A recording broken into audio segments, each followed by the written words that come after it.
Hello ma'am. Hello sir, Anil sir आए हैं। Hello Anil, કેમ many many congratulations. Thank you अरे बेटा,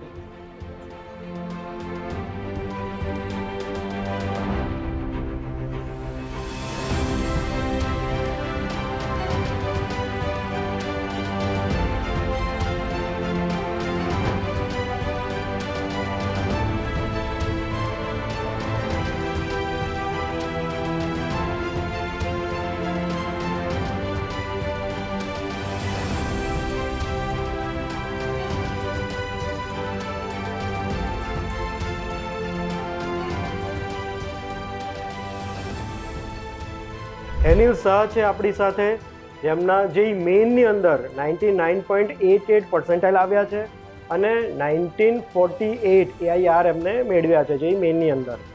એના પછી આજે જે એમનું જે એડવાન્સનું રિઝલ્ટ આવ્યું છે એની અંદર એમનું 1520 AIR એમણે મેળવ્યું છે.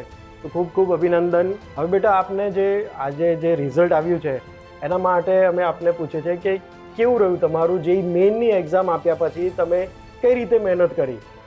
જેઈ મેઇન પછી તો અમે આખો દિવસ આકાશમાં જ રહેતા હતા. અમારી દર 2 દિવસે FTS થતી હતી અને એનું 1 દિવસ પછી એનાલિસિસ બી આવતું હતું. તો એના એનાલિસિસમાં, FTSમાં ને એના ડાઉટ્સમાં જ અમારો આખો દિવસ નીકળી જતો હતો. ઓકે અને જે વધેલા ટાઈમમાં અમે એક્સ્ટ્રા બુક્સ સોલ્વ કરતા હતા.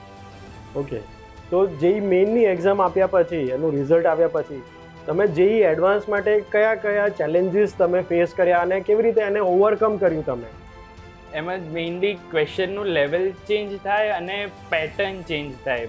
એ મોસ્ટલી પ્રોબ્લેમ રહે છે, બટ એમાં વાંધો નથી આવતો, ઇઝી છે. ઓકે ઓકે, તો આજનો જે આ રિઝલ્ટ છે તમને, બરાબર છે, તો કેવું લાગે છે આ રિઝલ્ટ મેળવીને?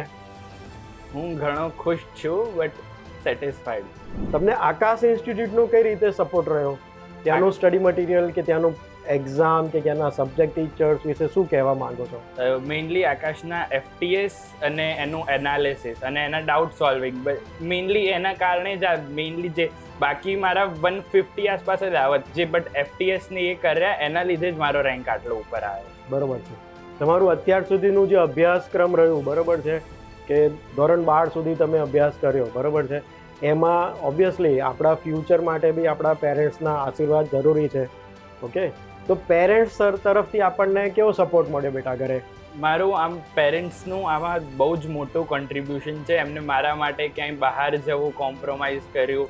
એ લોકોએ મારા માટે ઘણું બધું કોમ્પ્રોમાઇઝ કર્યું છે આ એક્ઝામ. ઓકે, એટલે તમારા ભણતરમાં ક્યાંય કશું અડચણ ના આવે એટલે એમણે પોતે પણ સોશિયલ લાઈફમાં થોડું સેક્રિફાઈસ કર્યું, જેથી કરીને બાળકનું પરફોર્મન્સ ક્યાંય પ્રોબ્લેમમાં ના આવે. હું એમના ફાધરને રિક્વેસ્ટ કરીશ કે આપ કંઈક શબ્દ કહો સર. અનિલનું જે મેન્સમાં રેન્ક આવેલો એ પછીથી અમને થોડુંક એવું હતું કે ધાર્યા કરતાં થોડુંક રિઝલ્ટ નીચું આવે છે. ઓકે, પણ એ પછી આકાશ ઇન્સ્ટિટ્યૂટનો બી ફાળો એટલો સરસ રહ્યો છે અને એનિલે બી પહેલાં કરતાં મહેનત ડબલ કરી અને જે મેન્સ કરતાં એડવાન્સમાં અને બહુ જ સરસ રિઝલ્ટ લાવ્યું છે અને આ રિઝલ્ટથી અમે ખૂબ જ ખુશ છીએ. Good good good. Yes madam, તમે શું કહેવા માંગો છો? નહીં, આપણે જોઈ શકીએ છીએ કે એમના જે મમ્મી છે એ ઇમોશનલ થઈ ગયા છે, પણ તો બી આમ ઓડિયન્સને કે જે ઘણા બધા માતા પિતા છે એમને એઝ એ પેરેન્ટ તમે શું મતલબ કહેવા માંગો છો કે કઈ રીતે તમે એમને ગાઈડન્સ આપશો કે ભાઈ એઝ એ માતા પિતા તરીકે શું ધ્યાન રાખવું જોઈએ જેથી કરીને બાળકનું સારું પરફોર્મન્સ આવે? હું કહું સર, આમાં કેવું છે કે એનિલ અને હું કદાચ ક્યાંય બહાર જવાનું હોય તો અમે લોકો દોડી લઈએ, પણ વાઈફનું કેવું છે કે એણે એટલી તપસ્યા કરી છે કે ભાઈ આપણે તો ચલો શરીરથી મહેનત કરી લીધી, ક્યાંય જવું છે તો સરને મળવા ગયા, ડાઉટ સોલ્વ છે તો એના માટે ગયા, પણ એની મધરે એટલું બધું તપસ્યા કરી છે, સતત ઉપવાસો કર્યા છે અને એ ઉપવાસનું ફળ આજે ભગવાને એને આપ્યું. ગ્રેટ ગ્રેટ ગ્રેટ, બહુ સારું.